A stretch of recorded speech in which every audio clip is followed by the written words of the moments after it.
কলাপাড়া 492 বর্গ কিলোমিটারের এই উপজেলাটি পটুয়াখালী জেলার একটি ঐতিহ্যবাহী উপজেলা। রাখাইন সম্প্রদায়ের দুই প্রভাবশালী নেতা কলাউ মাতবর ও খেপু মাতবরের আধিপত্য বিস্তারের দ্বন্দ্ব থেকেই কলাপাড়া এবং খেপুপাড়া নামে এ অঞ্চলের নামকরণ করা হয়েছে। ব্রিটিশ শাসন আমলে 1906 সালে কলাপাড়া থানা এবং 1983 সালে কলাপাড়া উপজেলা গঠিত হয়। 2022 সালের জনশুমারি ও গৃহগণনার তথ্য অনুযায়ী কলাপাড়ার সর্বমোট জনসংখ্যা 2,86,988 জন। শিক্ষার হার 76.93%। এ উপজেলায় 2টি পৌরসভা, 12টি ইউনিয়ন ও 2টি থানা নিয়ে উপকূলীয় এ অঞ্চলের অধিকাংশ জনগণই কৃষিজীবী এবং মৎস্যজীবী। কলাপাড়া উপজেলার পর্যটন গর্ব কুয়াকাটা সমুদ্র সৈকত। একই সমুদ্র সৈকতে দাঁড়িয়ে সূর্যোদয় এবং সূর্যাস্তের দৃশ্য অবলোকন করতে দেশি বিদেশি পর্যটকদের পদচারণায় মুখরিত থাকে পর্যটন কেন্দ্র কুয়াকাটা।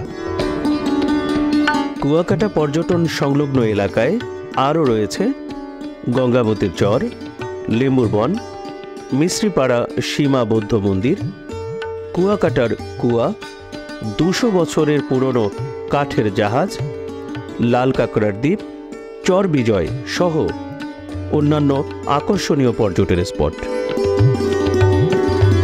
6টি বড় নদীর মেলবন্ধনে লালিত উদার প্রকৃতির গুপ্ত ধনাগার এই কলাপাড়ার একদিকে রয়েছে প্রাকৃতিক রূপ বৈচিত্র্য, অন্যদিকে এ অঞ্চলটিতে রয়েছে দেশের কিছু গুরুত্বপূর্ণ অবকাঠামোর অংশবিশেষ।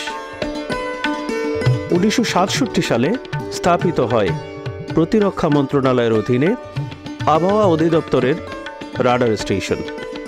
2013 সালের 5 নভেম্বর পায়রা বন্দর কর্তৃপক্ষ আইন পাশ হয় এবং দেশের দ্বিতীয় বৃহত্তর সমুদ্র বন্দরটির আনুষ্ঠানিক যাত্রা শুরু হয় 2016 সালের 13 আগস্ট। 2017 সালে কুয়াকাটায় নির্মিত হয় বাংলাদেশের দ্বিতীয় সাবমেরিন কেবল ল্যান্ডিং স্টেশন।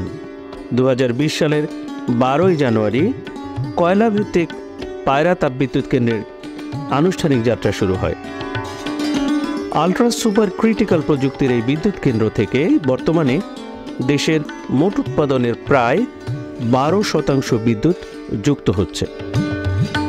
একই সাথে রেনালকো তাপবিদ্যুৎ কেন্দ্র ও আশুগঞ্জ তাপবিদ্যুৎ কেন্দ্র নির্মাণের কাজ এগিয়ে চলছে।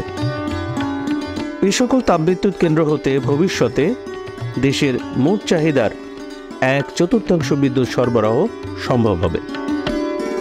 এছাড়াও রয়েছে শেরেবাংলা নৌঘাটি, মৎস্য গবেষণা ইনস্টিটিউট, পাট গবেষণা ইনস্টিটিউট, দেশের একমাত্র পানি জাদুঘর, 2টি মৎস্য বন্দর।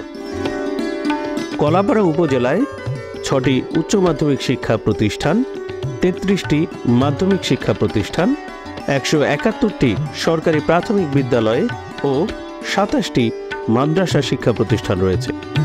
কলাপাড়ার উন্নয়ন রেখাচিত্রে শীঘ্রই যুক্ত হচ্ছে আন্তর্জাতিক বিমানবন্দর, রেল লাইন ও 6 লেনের মহাসড়ক।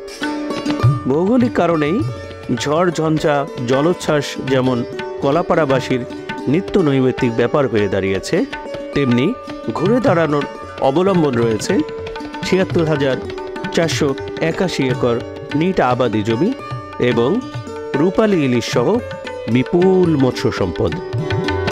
কলাপাড়ায় সংস্কৃতি বিষয়ক মন্ত্রণালয়ের অধীন শিল্পকলা একাডেমি সহ স্থানীয় উদ্যোগে প্রতিষ্ঠিত রয়েছে একাধিক ক্রীড়া ও সামাজিক সাংস্কৃতিক সংগঠন, যা বহন করে কলাপাড়ার এক গৌরবময় ইতিহাস।